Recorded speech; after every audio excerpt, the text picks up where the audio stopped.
So how many of you guys have heard of dressage? Wow, more than I thought actually, because most people have no idea what it was. In the US, most people found out about it a few years ago during the last presidential campaign when the Colbert Report was making fun of Romney's wife for spending a lot of money on dressage. So that was kind of exciting for those of us who do sport because people actually found out what it was.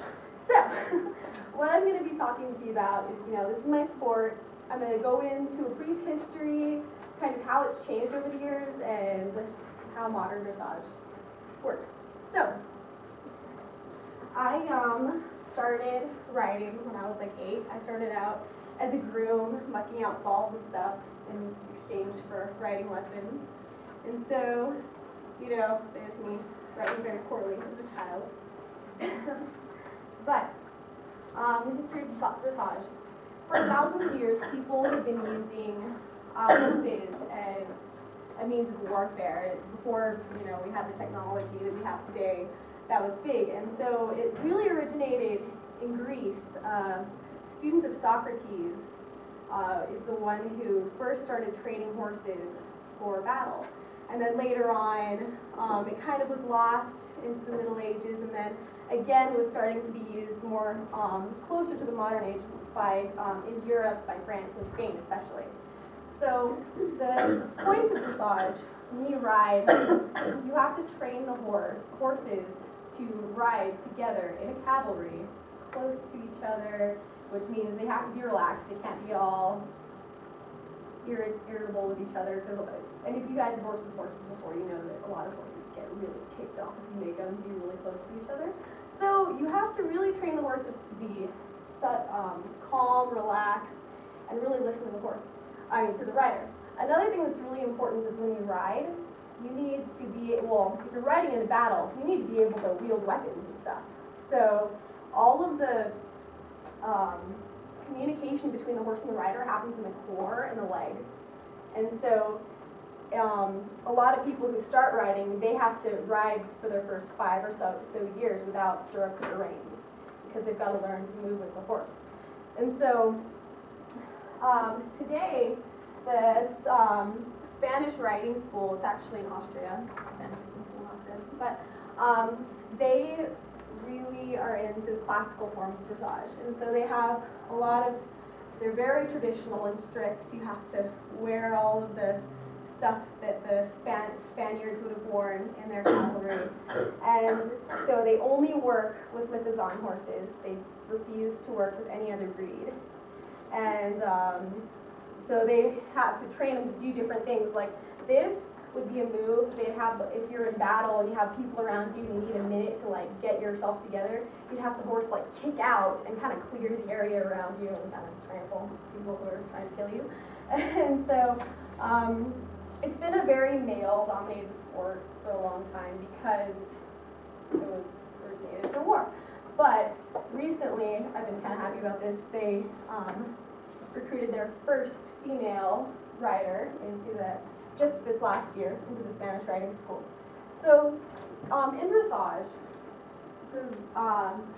not only are relaxation and trust with the horse important, but positioning, because when you're riding with a group, they want it to be completely in sync and have all the horses look similar. So like with a sport, if you have a football player is going to be built a lot differently than a ballerina, say, because just the way they work their muscles, they're going to have different types of flexibility.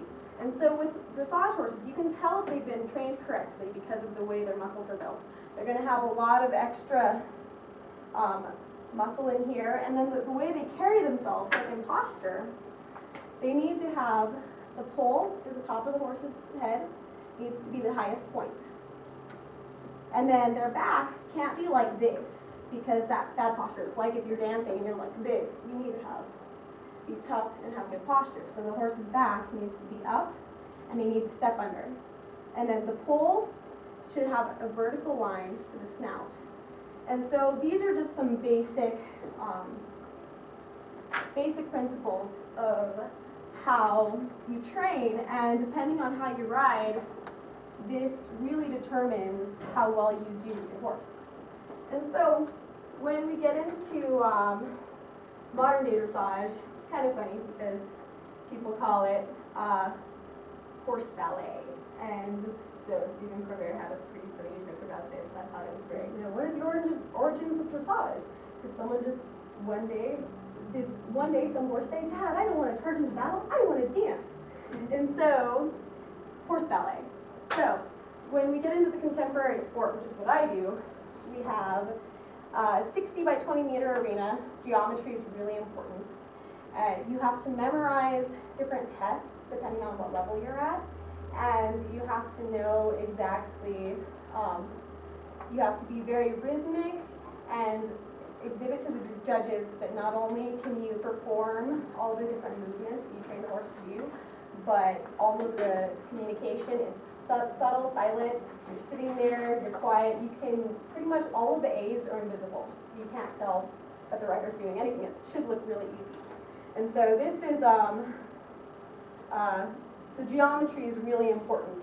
And because when you are able to turn the horse in the right way, it shows that you've been training correctly and develops the correct muscles. And so this is Charlotte Desjardins. She's kind of my hero. She was she won her first Olympics at the age of 18. She started out the way I did as a groom, but she was in a world-class stable, unlike me. And the trainer at that barn realized that one of his horses absolutely loved her. And so he decided to let her ride with him, and then she went and beat him at the Olympics with his own horse. But every time she rides and competes, she pretty much breaks her own world record in score, but she and that horse are flawless in the ride. So I just like to show you guys an example, just for my references, of what a dressage test looks like. And so the most fun thing to watch, if you're a dressage rider, I guess it's not up close, is a freestyle test, which means you get to choreograph whatever test you're required to do to music, which is pretty fun because you can express yourself, you can do dubstep, metal, whatever you want. But this is Charlotte's most recent World Championship win. And so I'll just kind of show you. She's entering with passage. These are kind of short steps. Horses stepping under with the hind legs. And whenever you stop, everything has to be perfect, so the legs have to be aligned with each other. And so, anyway, this is what it looks like. Pretty fun. And so, in summary, I went over the history and what dressage has turned into over the years. And hopefully you all have gained an understanding of what this is you hadn't before. Thank you.